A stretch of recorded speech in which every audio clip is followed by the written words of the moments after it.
BNP ক্ষমতায় গেলে উন্নয়ন শুরু করবে কৃষি ও কৃষকদের দিয়ে, বলেছেন কৃষক দলের কেন্দ্রীয় সভাপতি হাসান জাফির তুহিন। শুক্রবার বিকেলে ময়মনসিংহের ভালুকা গোয়ারি ভাওয়ালিয়া বাজু উচ্চ বিদ্যালয় মাঠে বিরুনিয়া ইউনিয়ন কৃষক দলের সমাবেশে প্রধান অতিথির বক্তব্যে তিনি এসব কথা বলেন। কৃষক সমাবেশে হাসান জাফির তুহিন আরও বলেন, এদেশে কৃষক ও কৃষির উন্নয়ন হলে বাংলাদেশের উন্নয়ন হবে।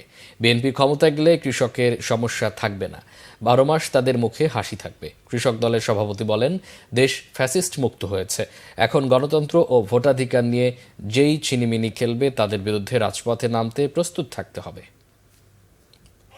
শহীদ জিয়ার কারণে, বেগম খালেদা জিয়ার কারণে, তারেক রহমানের কারণে বাংলাদেশের সবচেয়ে জনপ্রিয় দল বিএনপি। তাই শেখ হাসিনা সুন্দর একটি সুষ্ঠু অবাধ নির্বাচন দিয়ে সাহস পায়নি। এখন এই সরকার যদি একই কারণে যদি বুঝতে পারে যে নির্বাচন দিলে বিএনপি ক্ষমতা আসবে, আর সেই কারণে যদি নির্বাচন না দেয়, আমরা কি বিএনপি নেতা কর্মী এটা মেনে নিতে পারি? সুতরাং ভাইরা, এখনো দেশের বিরুদ্ধে ষড়যন্ত্র থেমে নাই, বিশেষ করে বিএনপির বিরুদ্ধে ষড়যন্ত্র থেমে নাই। শহীদ জিয়ার আদর্শের শহীদদের বিরুদ্ধে ষড়যন্ত্র থেমে নাই।